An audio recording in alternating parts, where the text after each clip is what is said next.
जब भी हम कोई गोली लेते हैं तो वो हमारे शरीर के अंदर एक कमाल के सफर पर निकल जाती है। आज हम इसी सफर के हर एक कदम को समझेंगे और ये जानेंगे कि कैसे एक छोटी सी गोली इतने बड़े बड़े काम कर जाती है। कभी ये सवाल मन में आया है कि सरदर्द की गोली को कैसे पता चलता है कि उसे ठीक सर में ही जाके काम करना है? वो पैर के अंगूठे में क्यों नहीं चली जाती? देखिए, ये कोई जादू नहीं है, इसके पीछे है पूरा का पूरा विज्ञान, और आज हम इसी पहेली को सुलझाने वाले हैं।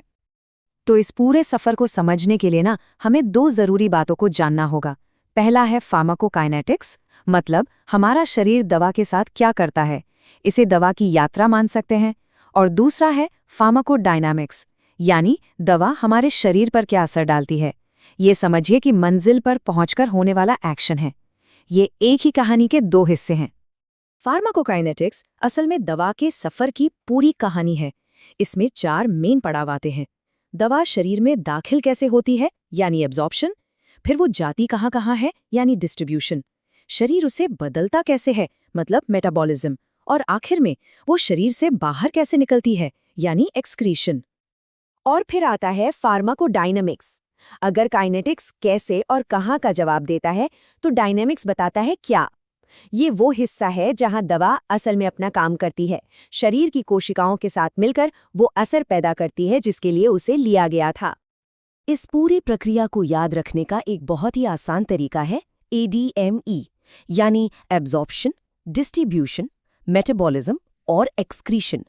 चलिए इन चारों पड़ावों को जरा और करीब से देखते हैं। तो सबसे पहली चुनौती है एब्जॉर्प्शन। दवा को किसी भी तरह से हमारे खून की धारा यानी ब्लड स्ट्रीम में पहुंचना होता है ताकि वो पूरे शरीर में अपना सफर शुरू कर सके।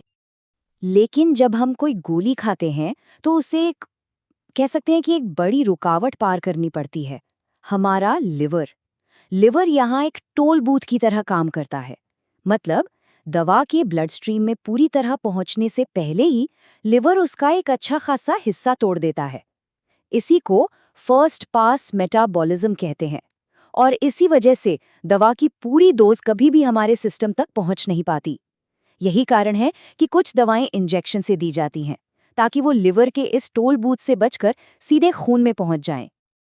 टोल बूथ पार करने के बाद मिशन आगे बढ़ता है, डिस्ट्रीब्यूशन। अब दवा खून के जरिए पूरे शरीर में घूमती है, अपने असली टारगेट की तलाश में। और जैसे ही दवा अपने लक्ष्य तक पहुंच जाती है, असली काम शुरू होता है। और यहीं से कहानी फार्माकोकाइनेटिक्स से निकलकर फार्माकोडायनामिक्स की दुनिया में चली जाती है। ज्यादातर दवाएं ताला और चाबी वाले सिद्धांत पर काम करती हैं। सोचिए कि हमारे शरीर की कोशिकाओं पर छोटे छोटे ताले लगे हैं जिन्हें रिसेप्टर्स कहते हैं। अब कुछ दवाएं जिन्हें एगोनिस्ट कहते हैं, वो एकदम सही चाबी की तरह होती हैं। वो ताले को खोलकर एक्शन शुरू कर देती हैं। वहीं दूसरी तरफ एंटागोनिस्ट दवाएं, वो गलत चाबियों जैसी हैं। वो ताले में फिट तो हो जाती हैं पर उसे घुमा नहीं पाती और असली चाबी को भी अपना काम करने से रोक देती हैं। अच्छा, अपना काम पूरा करने के बाद दवा को शरीर से बाहर भी निकलना होता है। ये काम है मेटाबॉलिज्म का, जो ज्यादातर लिवर में ही होता है। यहाँ शरीर दवा को केमिकली बदलकर उसे पानी में घुलने लायक बना देता है। ऐसा समझिए जैसे उस पर एक शिपिंग लेबल लगा दिया हो ताकि किडनीज उसे आसानी से पहचानकर बाहर निकाल सके। और अब आता है आखिरी पड़ाव, द ग्रेट एस्केप, यानी एक्सक्रीशन। इसमें हमारी किडनी हीरो है। वो खून को छानती है, जरूरी चीजों को वापस सोख लेती है और कचरे को, जिसमें हमारी दवा भी शामिल है, शरीर से बाहर का रास्ता दिखा देती है।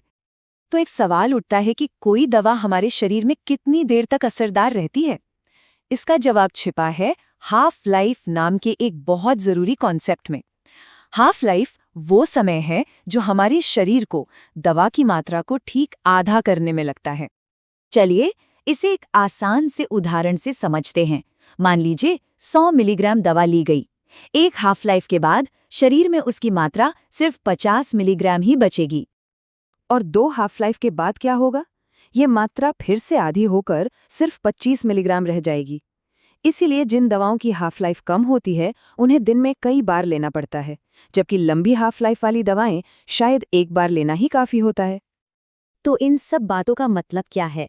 दवा की इस पूरी यात्रा को समझना इतना जरूरी क्यों है? देखिए, इस पूरे सफर को समझना बहुत ही जरूरी है। इसी के आधार पर डॉक्टर सही डोज तय कर पाते हैं। इसी से पता चलता है कि दवा का असर कितनी देर रहेगा, साइड इफ़ेक्ट्स को समझने और उनसे बचने में मदद मिलती है।